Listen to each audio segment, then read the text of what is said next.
never been done before. We the people tell the government what to do. It doesn't tell us. We the people are the driver. The government is the car. And we decide where it should go and by what route to do. We the people are free. And I hope we have once again reminded people that man is not free unless government is limited.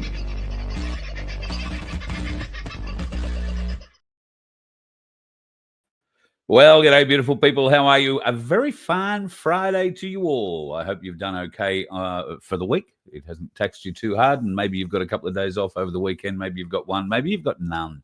If that is the case, then I guess you're looking forward to when your weekend comes sometime next week. Hello, Debs33333. All the threes, most interesting number. 3:30 this afternoon, I think I posted the show or thereabouts, and I posted up, beat you all. And Debs was like, straight in after it. So missed me by that much. And Aussie Sue was pretty close thereafter. G'day, Paul in the house early in the day too. I'll go back down to where we are at the bottom, although I did star a couple of comments. The lovely Aussie Sue. Please remember to like and share. Please do, folks. Give us a thumbs up. And if you haven't already subscribed to the channel that you're watching, please do. And even if you have subscribed previously, please check, because we are discovering that some people's subscriptions have been dumped for whatever reason. And we're certainly not doing the dumping. So, if you just want to check for us, that'd be great. Subscribe if you can. You don't have to put the notifications on. But even if you do, there's a 50-50 chance you'll ever get one from us for whatever reason. Probably less than that. Hello, Sandy K. How are you, lovely lady? You'll ring me next week. Farrier Day Monday. Oh, God, a lot of donkeys with feet that need working on. That mean all hands on deck for you, I'm sure. So talk whenever you've got time, Sandy. You ring me. You're the busy one, and I know it's not been easy down there with all the water and everything else that's going on around the property. So no, I understand you're a busy lady. So you go ahead, get yourself ahead, and when you're free, give us a yell. Phil Cooker, congratulations again on your $750 win in our lottery, and it turns out that Sandy's package got to you today as well. Did you get the donkey ears, mate? Like to see a picture of you wearing them. I don't think she sent donkey ears. Don't go thinking they're there. But if you had a pair floating around, mate, always happy to see the picture. You know how it works. Thanks very much for everybody who has already bought a ticket in the current lottery. $750 to give away. I looked a little while ago. I can probably have a quick look now and see where we're standing at. 204 sold out of 750, so a little over 550 something left to go. And if you would like to be involved, then all you've got to do is head off to our merch.vofhq.com website, and if you click on the Sanctuary 750 link, it will send you directly to the place where you can purchase your chance at $750. You'll be helping not only the Voice of Freedom, but also the wonderful folks at the Good Samaritan Donkey Sanctuary. And while I talk about Sandy and Baz a lot, they're the people who obviously are the pinnacle of it, if you like, but they have a lot of people underneath them that give them a huge amount of help and a support plan. Like Sandy has elderly parents she needs to look after from time to time as well. So all these people from the area come together to help look after these amazing animals.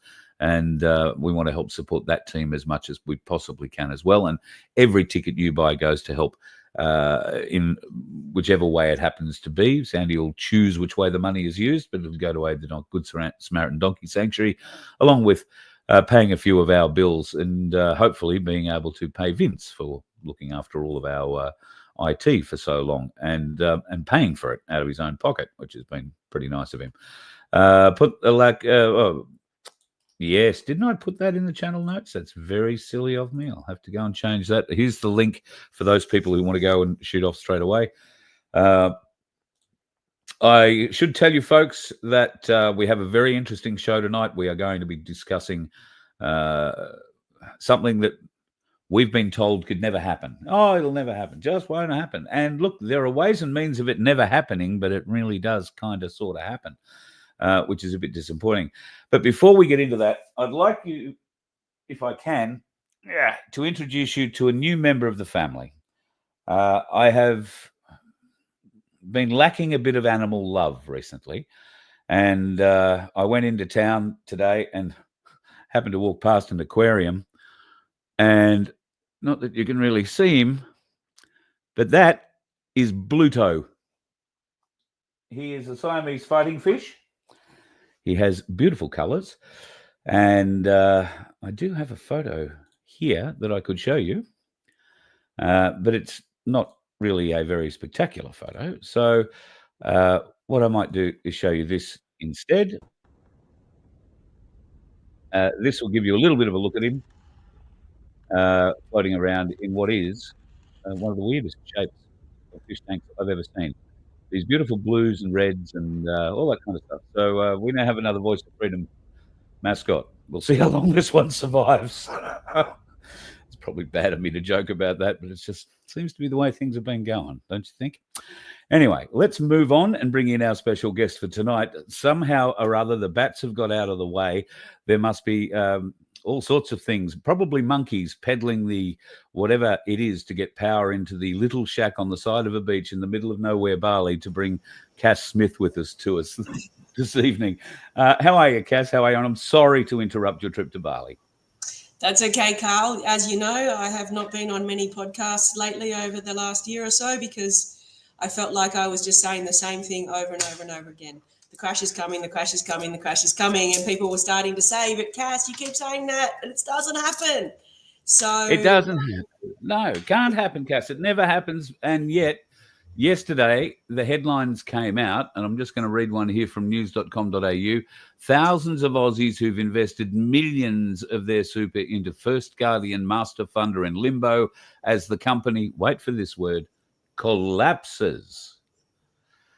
Not going to happen. Super funds can't collapse, Cass. Is that right? Yeah, and this is why I jumped on your show, is because, things are changing, because you could go back into my previous podcasts and my previous shows, and I will have said on quite a few occasions when I'm bagging out corporate super and retail super and all of the super funds out there, which I call the online super accounts, when I'm bagging them out, I still actually say, but they'll never collapse. I'm not saying they're going to collapse. They won't collapse. They can't collapse. Yeah. And then, collapse. And now that I've looked into this one, it's not the only one. Oh, wow, really? No. So this is being hidden in a certain fashion then. So they can't say the fund has collapsed because the fund, for whatever reason, is still standing up. Is that right? Well, as you can see from the news articles on it, there's like one or two articles. Like, this is a big issue. And of course, the media have to say something. So they've put out one or two articles, but that's it. Next week, this will be swept under the carpet. And now that I've looked at the articles, I've got an article in front of me that mentions two other funds that have collapsed this year. Another one costing 480 million and another one costing 160 million, Shield Master Fund and Australian Fiduciaries. And just talking to a friend of mine here today, she's caught up in a fund that's collapsed. So they're actually collapsing, and the media are saying nothing about it. Okay, so could this be, as we find so often, it is a play on words and we're missing something here? Like, the word super fund implies that the entire fund has collapsed, but is it only a portion of the investments that have been put in by that company into certain areas? So if that area happens to be property and it crashes for whatever reason, or if it happens to be, as it seems to be with these people, they seem to like luxury cars. Is that something that a super fund would invest in? Yeah, and so this is where I probably wish I had a flowchart in front of me, because the way the media are covering it up and like saying, it's not really a big deal, is because it's not a super fund that's collapsed. And as I've always said, a super fund can't, and someone's just asked, Crunchy at 8, how does funds collapse? That's exactly the question I asked, because so I've run businesses and people know my background. I don't hide it. I ran a company that went bust. I went personally bankrupt. I lost everything. And I know how it happens. If you're in a company and you're investing and you're taking on debt and you're doing all these things and you're borrowing from here and there, and then all of a sudden the company doesn't work and you can't meet those obligations, then you go bust, you collapse. How does a super fund collapse? They just get investments from people like you and I. They get money. They're not meant to be borrowing. They're not meant to be in business. They're not meant to be doing anything risky. They are just meant to be investing your funds. How do they collapse? And so this is how the media are covering it up. They're saying, well, it's not a super fund that's collapsed. It's an underlying investment. So you put your money into a super fund, and then that super fund, well, it's got to do something with your money. So it needs to pick a whole lot of investments. And so this First Guardian was an investment that the super funds invested in. Oh, okay. So it was a tier below the likes of, well, the fund that I'm in, the Australian Super Fund. Yes. So you could imagine that if you're in Australian Super, other people would be in Rest and Host and, all the names that are out there. So those funds, they need to select investment products. So they will put the money off mainly to, and I've said this before in plenty of podcasts, Vanguard, First State Super, BlackRock, all our favourite people.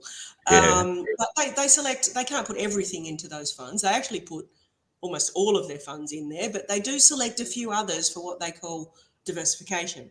So they select a few other funds, and it's one of those sub-funds that has gone bankrupt. So when you go and see a financial planner and they put you in a super fund, they then give you a whole product recommendation of the other funds that the sub-investments that you should invest in, and they recommend you do this and this and this and 10% to this and 5% to this and 2% to this and blah, blah, blah, blah, blah. And they justify their $5,000 statement of advice with a big list of recommendations. And I spoke to you before the show about the interesting way that financial planners select these investments. And I'm going to be hated by financial planners, but you know what? I don't really care. I was a financial planner. Add them to the list. Add them to the list. For those that don't know, I'm in Bali because, I don't want to be in Australia at the moment because, a lot of people don't like me at the moment. I don't care anymore. I've given up. What I've learned in life is that you cannot please everybody. So please yourself, your family, your friends, those that you care about.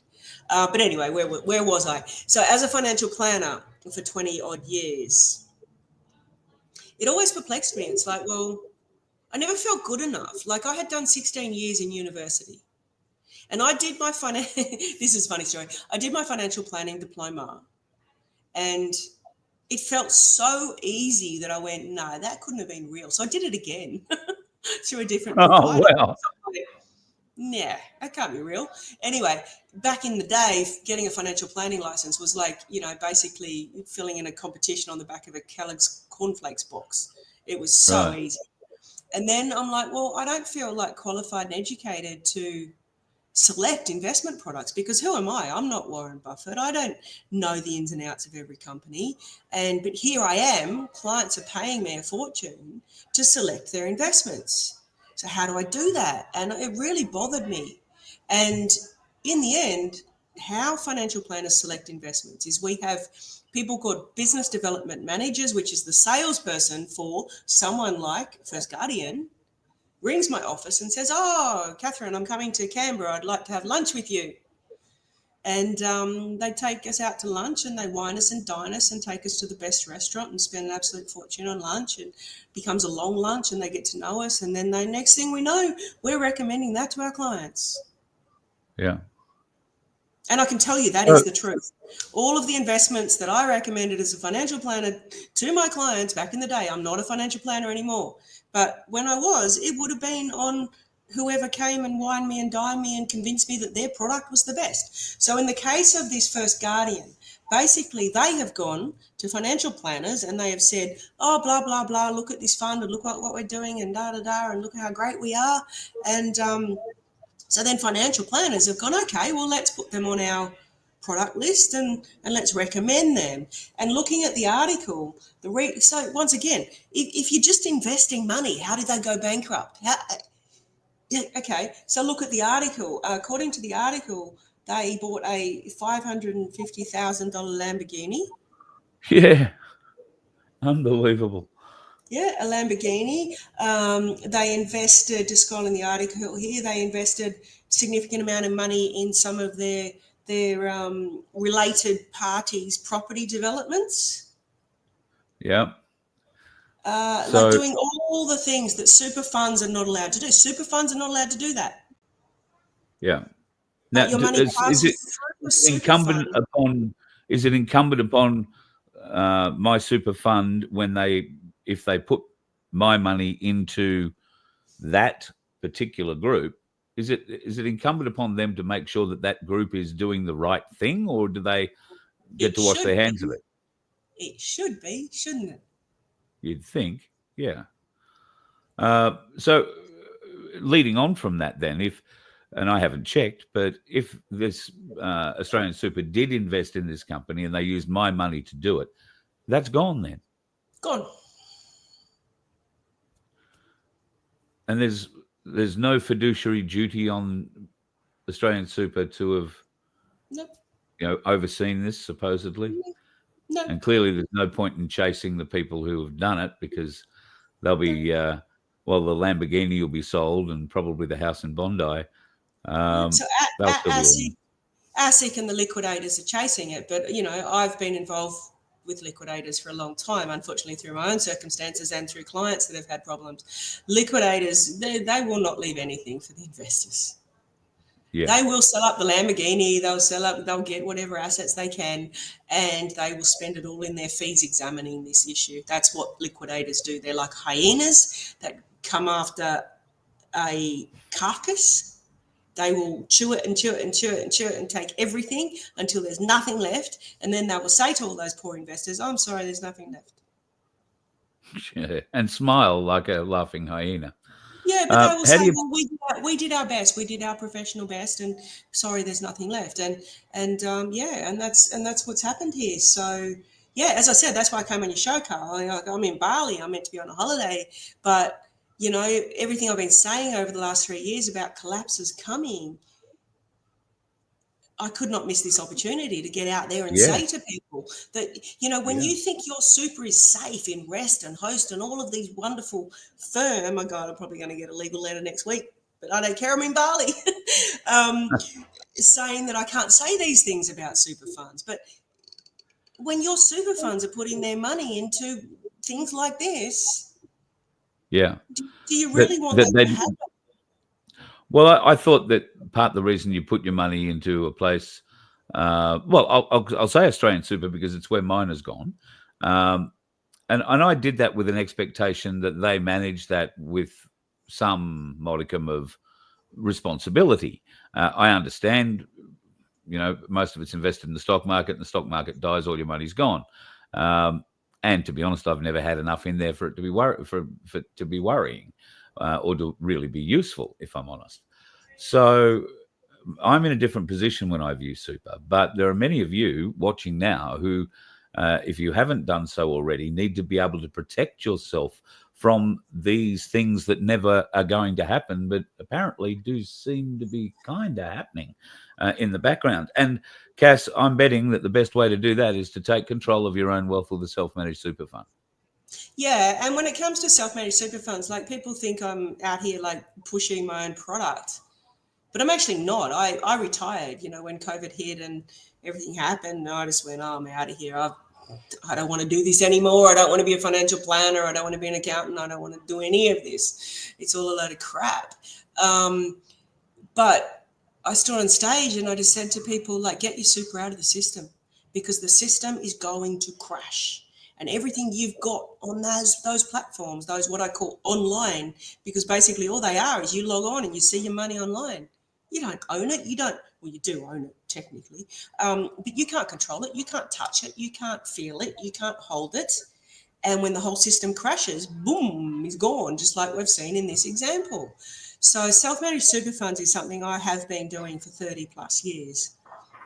it was my bread and butter as an accountant. It's just what I did. And so they're legitimate, they're legal, they're absolutely above board. There's nothing untoward about self-managed super fund.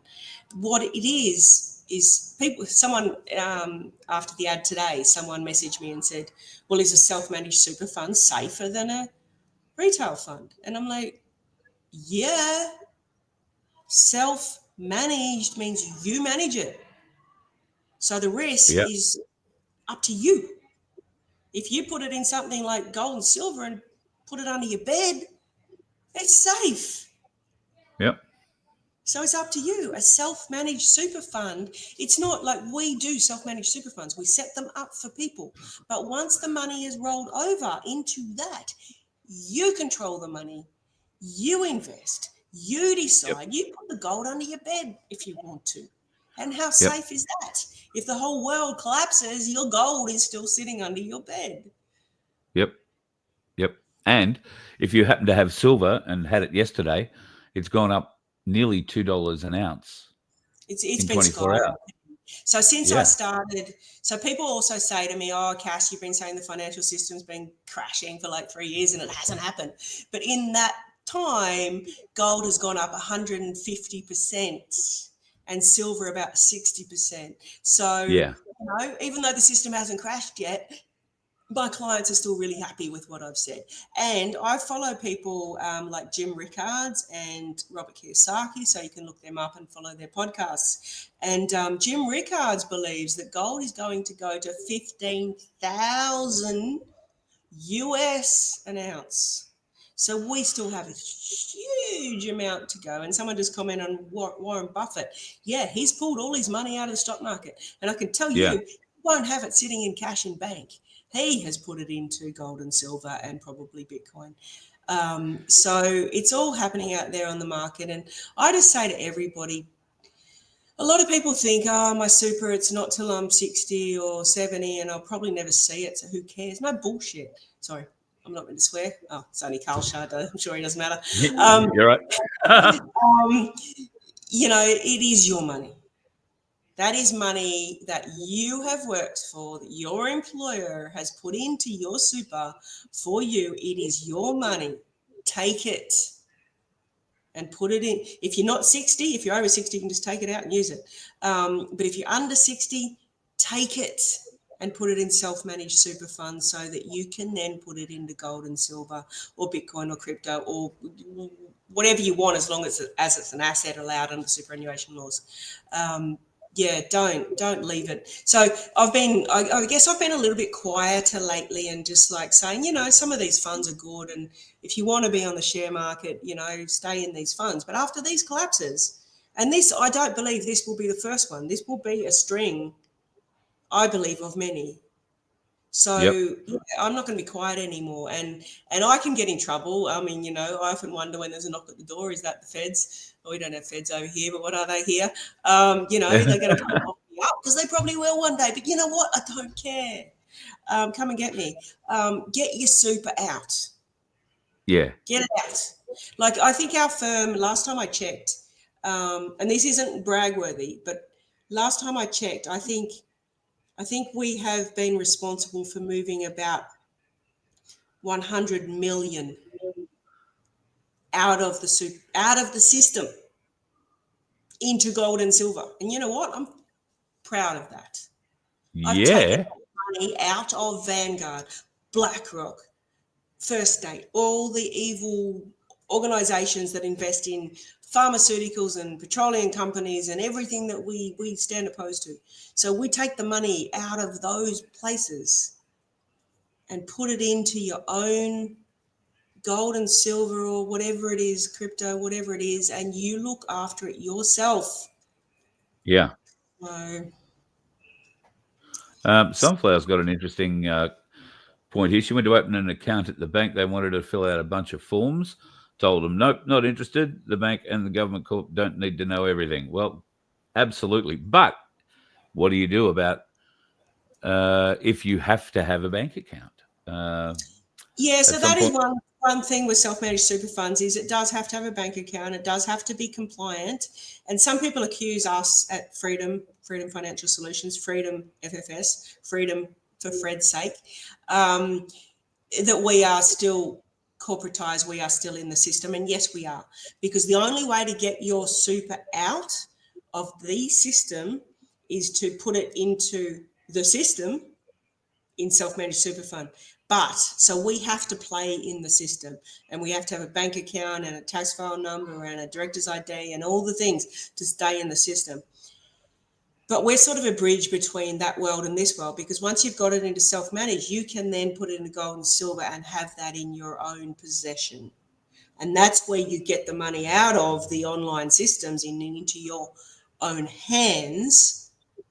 And that has been my passion since the day, I stood on the stages and in Canberra, in Epic, in the rally, in the convoy to Canberra.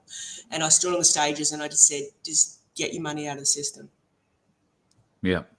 And like you say, you've been preaching it for, 25 plus years maybe, but certainly for the last 3 or 4 years that we've been associated, it has been a solid mantra. And your team that you put together at Freedom Financial Solutions, now run by Mary Jane, who has a wonderful team underneath her, you've developed a system and you've developed relationships with the super companies that mean this process can have that super fund money in your bank account within a fortnight, usually. Yeah. It's a 4 to 6 week process, but our record was 17 days. Oh, wow. Okay. From SMSF, from you filling in our application form to us getting your money out into your bank account. That's our record. That was really full on. But yeah, we've got all the processes in place. Mary Jane is just absolutely amazing. She's a systems driven process person. So she backs me up because I'm just off with the fairies in Bali doing whatever I want to do. And she backs it up with the process and the systems to get everything done for you. Yeah, cool. So, James, I would suggest if that's happened to you, I'd be removing all my money from that bank immediately and going somewhere else. No, James, that is the law. If you don't give them your tax file number, they'll take out 45% of the interest you earned, which is probably, unless you've got a lot of money in the bank, not much anyway. Yeah, right. And then what they actually do is they report it to the tax office and you get it back at year-end tax return. So it's not an actual big deal. Pete has a question. What stops government recalling your your self-managed balances and administration like a public trustee? So it's never happened to date, and I can't see it happening. But yes, of course, we always think about the 1 to 2% chance that something might happen. And I like this question because it's like, okay, I've got this. I've got gold and silver sitting on my desk. Okay, so if your super fund is in gold and silver bars, and if it's in gold, I've got a gold one here, and gold ones are worth $3,500 for this sort of coin, and the tax department comes and says, we want all your super, and your super is sitting in gold buried in your backyard or under your bed. What are you going to do? Dig it up and go give it to them? I wouldn't be doing that. Yeah. So an interesting thing, people talk about the gold confiscation in America back in the, 50s or something. But what people don't know is that when that happened is that the American government said to the people, we're going to confiscate all your gold. Please bring all your gold to the Federal Reserve and we'll pay you for it. And you know what? Some people did. But all the farmers out west that own guns and everything just went, nah, come get it. And they didn't hand it in. So that's exactly the same thing. If you have your gold and silver physically stored somewhere that you know where it is, but nobody else does, and the government decide they want it, yeah. Yep. Good luck fighting for that. And the government. I can't say all this. As a financial advisor, accountant, and all that, I can't say all this. I didn't say that. I really didn't. Yeah. And Mr. Bill makes a point in the chat that all the bullion dealers have to take ID. They do have to take ID if you're going into their building and if you're going into their office, for sure. But that ID isn't shared, and it would take a court order on Ainsley to get any information about any client that has ever dealt with them online or in face-to-face. And I imagine, Cass, that would be the same with all reputable bullion sellers. Yeah, it's all the same. And in a self-managed super fund, it's all transparent. It is all reported on the financial statements, on the tax returns, on the audits to the tax department, which is what we do as a firm. We do all that for you. We keep you compliant. We make sure the government's happy with you. But at the end of the day, if it's buried in your backyard, I think it was just Sandy said, forgot where I buried it. Yeah, I mean, I'd be guilty of that sort of stuff. I forget it all the time where I put stuff. They come looking for. Yeah, Carl's laughing because he actually knows. I literally forgot where I put everything once, but luckily other people were there and they remembered where I put it. No, let's be straight. Other people were there. Other people remembered I was there and wondered if I'd taken it.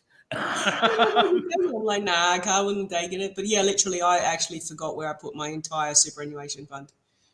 But I found it again, luckily. But yeah, like when they come looking, like I'm not saying this is what we're doing. We're not encouraging you put it all into self-managed super fund and then run away with it. We're not saying that, because that is very bad and can get very bad penalties and all of that. But what I'm saying is that if the whole financial system collapses, as we believe it's going to do, the last of the tax officer's worries is going to be where you've buried your super fund. Yeah. So it seems like there is a fairly reasonable plan of attack, unless you are one of the brainwashed who says, "Oh, the government told me, so I'm going to do it." And none of us here are like that. None of us are like that. No, I guess there will be some normies who are stacking, but they'd be the ones who would be quite likely to hand it over because they think they're doing the right thing. Terribly sad. All right. Well, listen, I'll just have a quick scan and just see if there's any more questions here. But if people want to check out self-managed super funds, how is it best to do, considering that you're in Bali and don't answer emails? And as I said, Mary Jane's the best one to speak to anyway. So Freedom Financial Solutions, Freedom FFS is our website, literally Freedom FFS, Freedom for F's sake. And then .com.au. Yeah, there's literally order forms on there. You can go straight to an order form and set one up, or you can meet with Mary Jane and she'll talk you through it all. We have frequently asked questions. Like Mary Jane is a process person, so there's like a 300-page frequently asked question documents. There are YouTube videos. There's everything you could possibly need to know. There are fees involved in an SMSF, and sometimes, depending on your balance, the fees may be prohibitive. But I think we're getting to a point where it's just, and I've had people with really low balances just say, well, I don't care about the fees because I prefer to still have it in gold and silver that may skyrocket to 15,000 an ounce. Yep. Rather than worry about the fees. And the fees are like we are just charging what we need to do to. I've got United Arab Emirates ringing me. Oh, there you go. Yeah, so with the fees, I mean, we are just covering. We've got officers, we've got staff, we've got insurances, we've got licenses. We're not making a huge profit, and we actually, Freedom Financial Solutions, we are running as a non-profit, so we do donate our profits to likes of Carl and other freedom causes that we come across, and we've actually set up a charity as well that we'll be donating profits to, which is solely set up to help the medically injured, if you can know what I'm talking about there. Yes. Yeah, so like I retired, Mary Jane retired too, we both retired, but we sort of came back because this to us isn't work. This is fun. This is helping people. This is, this is giving us what I guess our life purpose and what we love in life is that we feel like we're really contributing to a really good cause. Crunch is keen to know if the US dollar crashes, what are we needing to look for in the stock market? Yeah, I have a simple answer to that, given I was a financial planner for 20 years. What are you doing in the stock market? Yeah, exactly. Get out, get out, get out. Yeah, I believe Look, when the stock market crashes, and this is based on Robert Kiyosaki and other experts that I follow, is that when the stock market crashes, it will be the biggest crash in human history. It will be greater than 80%. So if you're in the stock market, good on you. Be prepared for the worst. Govern yourself has an interesting concept here, and I've heard this as well, that the dollar won't crash; it will be transformed in some fashion, supposedly with gold. I was watching one of the Ainsley Insight videos earlier today. They were talking about the BRICS, the most recent BRICS meeting, where conspicuous by his absence was Xi Jinping. Everybody else, all the major players in the BRICS movement were there, but all of a sudden the head honcho of China wasn't. He did send somebody else, but could that mean that the BRICS alliance might be shaking a little bit, and this whole move to bring down the US dollar, given the pressure Trump might be putting on China, is having an effect? Who knows? Like I've given up following all that sort of stuff because I don't believe we have any idea what's going on. We Yeah. are just shown little bits of tidbits of that and this and that. We're told what we want, what they want us to know. We don't know. We don't know what's really Yeah. going on. Sandy's just saying that your fees, or the FFS fees, are reasonable and cheaper than normal super funds. Yeah, it's actually cheaper depending on your balance. It's only if you've got a very small balance, then the fees are going to be more expensive. But then once again, it's still better than losing it all. But what we do is we encourage people to join together. So if you've got a small balance, you might have a friend and another friend and a partner or a son or a whatever. And if 6 people can go in one fund. So the break-even point for when the fees in an SMSF are equivalent or better is about 200,000. So some people are just saying, like, we've had people, our smallest super fund was 30,000, and he just went, I don't care. I want to set up one anyway. I know the fees are going to be expensive. And then he put it all in Bitcoin, and he's laughing, like this was several years ago. He's laughed all the way to the bank. Other people with such small balance, they say, well, let's join with 5 other people. And I've suggested this before, that people like on this show that have got small balances, we can't help you get together, but Carl could get you to all comment, you've only got 30,000, 40,000, 50,000, and join together. You guys join together and then come to us as a group of 4 or 5 people. Yeah, that's very definitely. And I think we've done that previously. I know that there were 4 or 5 people, and for various reasons and complications, it's been difficult for me to be actually involved with it. Might have something to do with something I haven't done in many years. But I don't have enough in my super account to be really worried about it. And I turn 60 at the end of this year. So I'll be able to get whatever there is of it out anyway. And I can guarantee you that I'll be going straight to Ainsley Bullion and getting a better return on that than I would have ever got in the big super fund. So don't come to me and ask me to join yours. But yes, if you want to find like-minded people, then I'm happy to be the conduit for that. And if you want to email me, I'll start putting a bit of a list of things together, and I'll hook you all together so you can have conversations. What are the, I mean, we're a happy family here at Voice of Freedom, Cass, but we know happy families all start out with the greatest of intentions, and, these amalgamated super funds can occasionally turn bad. What are the downsides of getting into a super fund with a bunch of people you don't know? Mainly the investment choice. So you need to all be on the same page.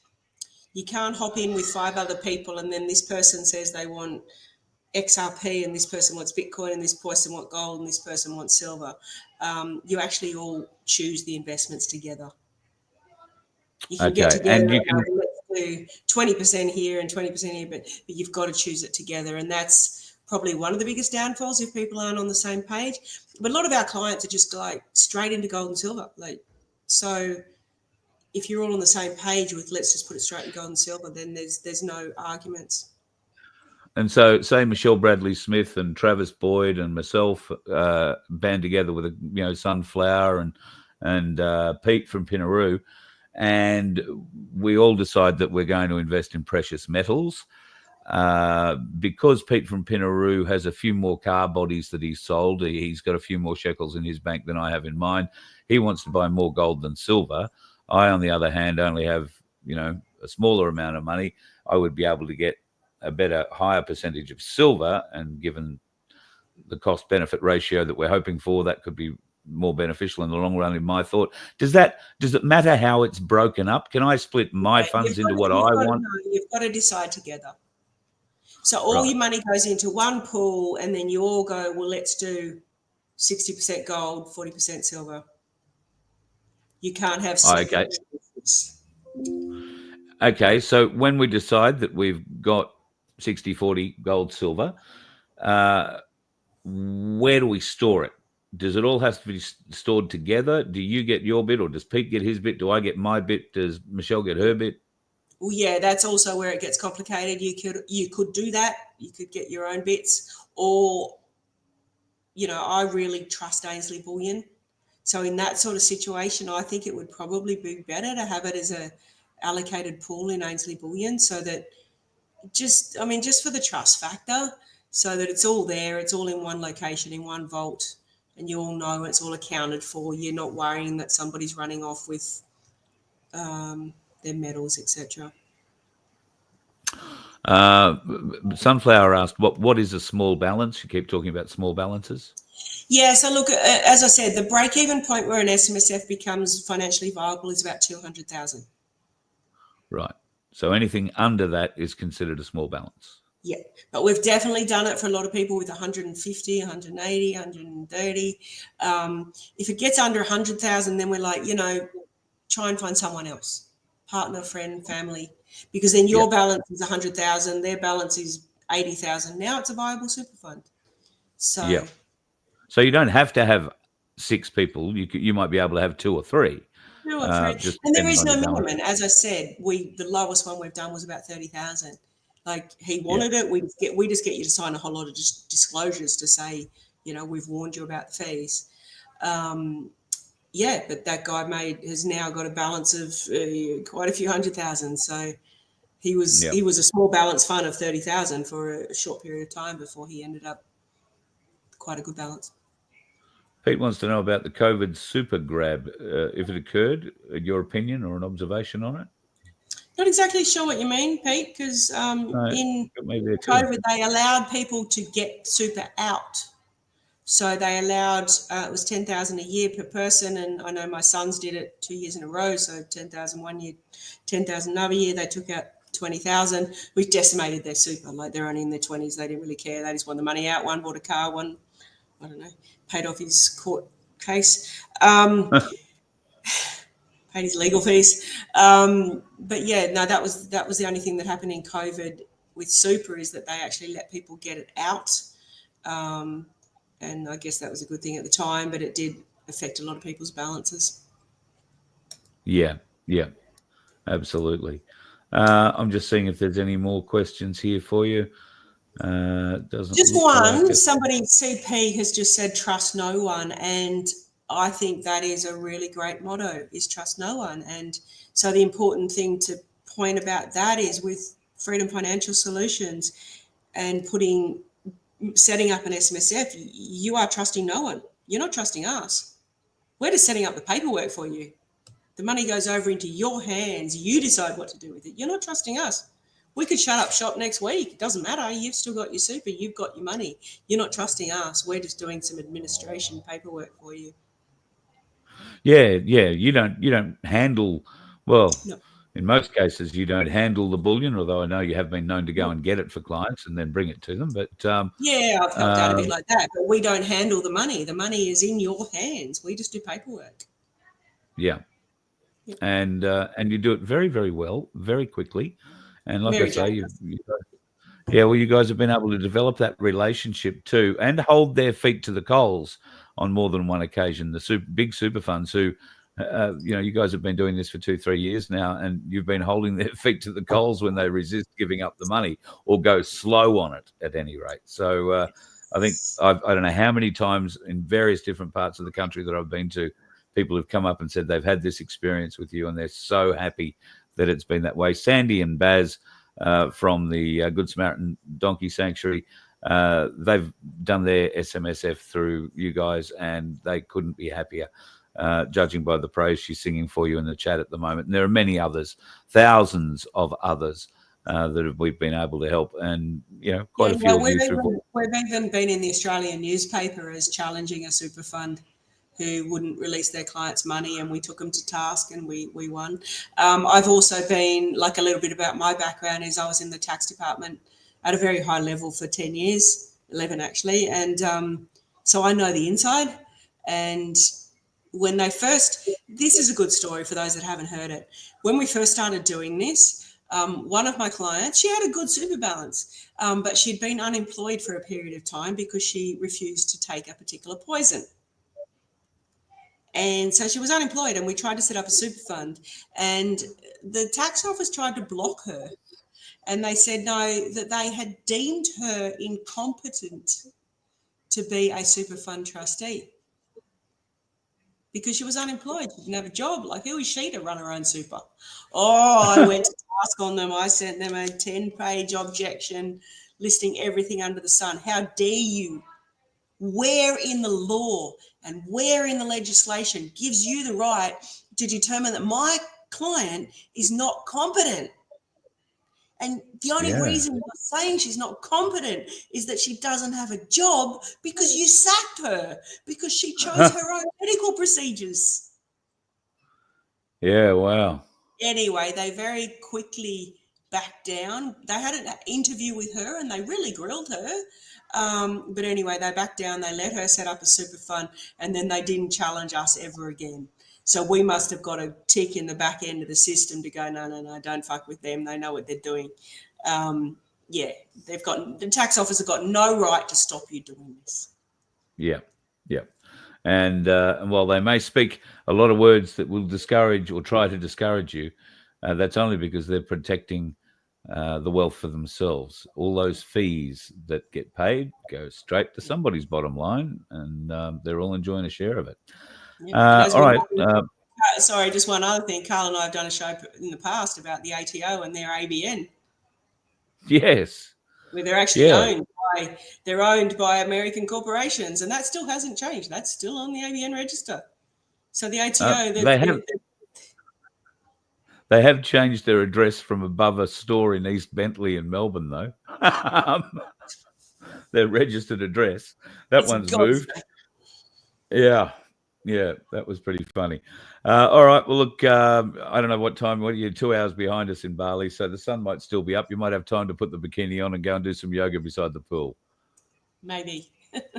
All right, go and enjoy yourself, and thank you for taking time out of, well, it's not really a holiday, it's a working holiday, I guess, for you. And I never stop working. I'm working on myself and working on products, or not products, but just working out things we can do to help with what's coming. A bit scary in Indonesia. You never know when there's a volcano going to go off and we're going to get a tsunami, but I figure we're all going to die once.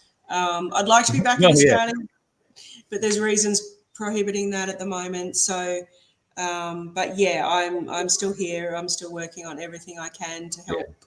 With we should point out, you're not on the run, right? People shouldn't get the idea that you're on the run. All right, just want to point that out because you're sounding almost nefarious. Yes, I am. I just feel safer overseas at the moment. Yeah, cool. All right.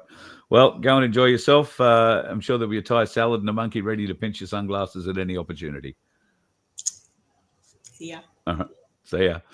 Catherine Smith, all the way from Bali. And thank her for her time tonight, coming in while she is on a bit of a break and giving us this very important information. So, folks, if you are still in the world of big super and you still think that super funds can't collapse. Well, they don't collapse, but sometimes the investments that they put your money into do, and you don't get any of your money back. The big super fund will still be there, but all your money will be gone. That still amounts to me to be the same thing, particularly if there is a lot of us that have lost our money in a certain investment. Now, I haven't even checked to see whether or not my money's involved in with that mob that has gone down. Have you, if you're in a big super fund? So go and check that out. And if you aren't convinced yet and you have further questions, then by all means, please go to Freedom Financial Solutions, freedomffs.com.au is the website.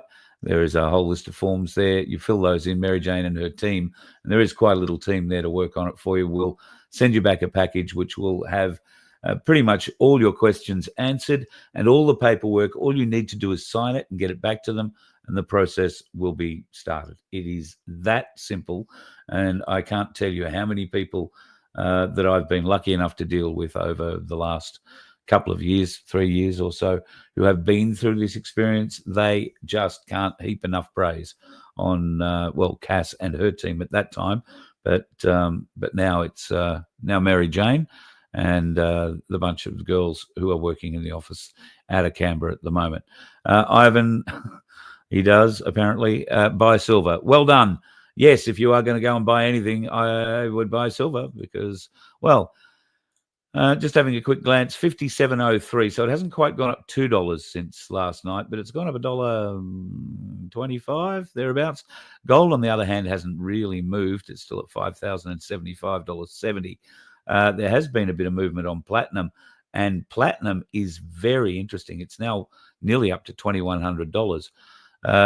If you haven't seen or thought of platinum as a bullion investment, then maybe sort of it's in the middle between silver and gold, depending on how much money you have and what you want to carry around with you.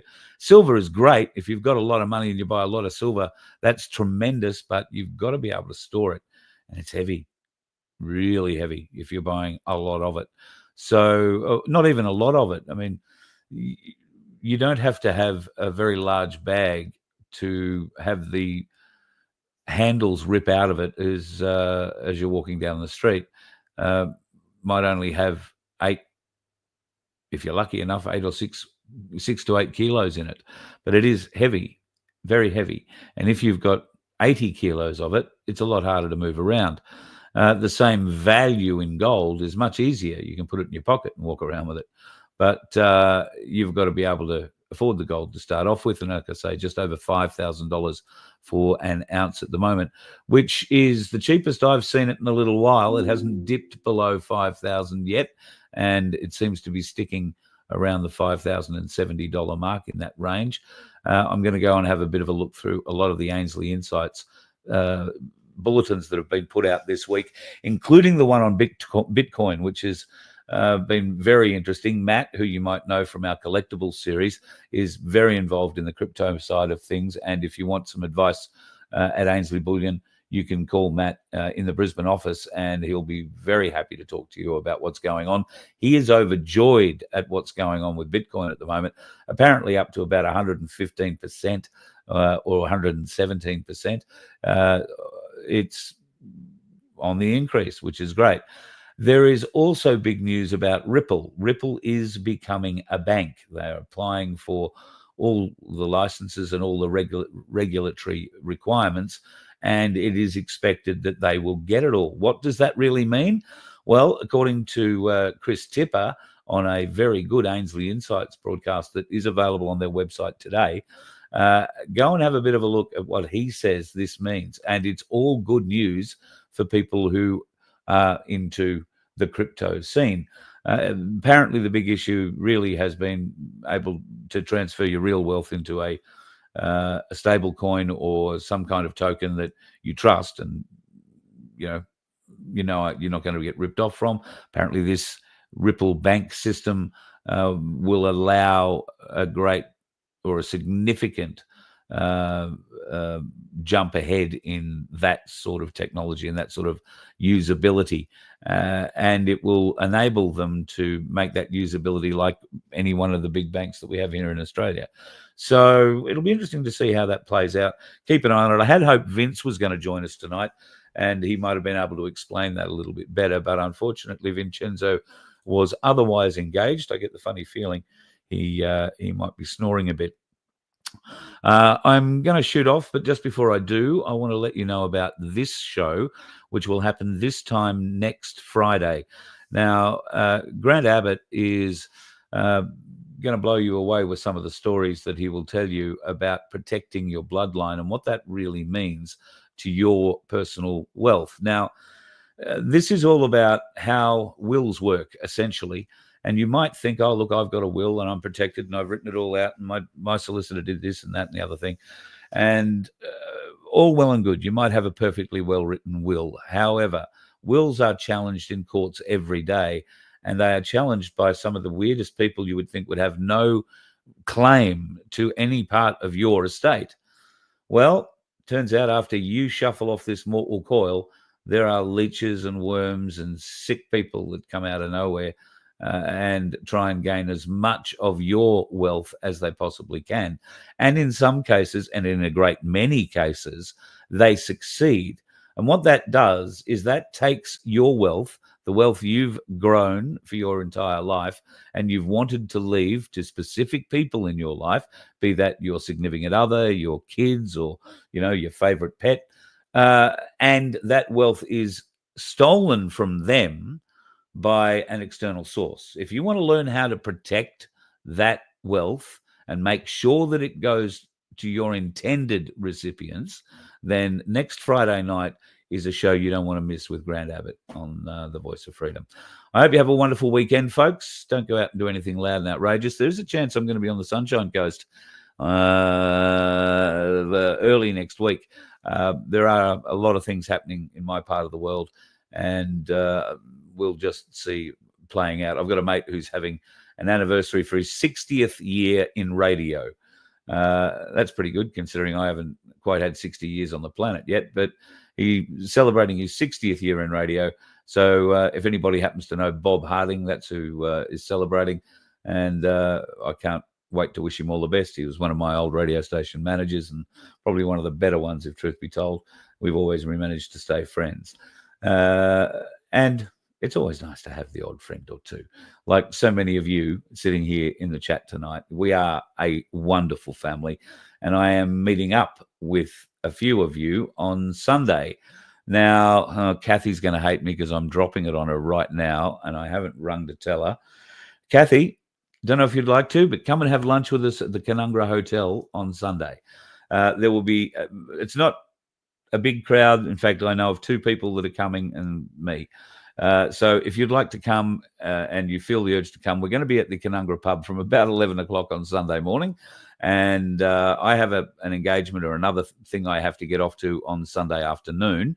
But we'll have lunch, be there for a few hours, and be able to shoot off from there. So if you're in the southeast corner and you want to catch up for something to eat and maybe a friendly drink, then by all means, we would love to see you Sunday, Canungra Hotel. They're not expecting us, so we're just going to go en masse.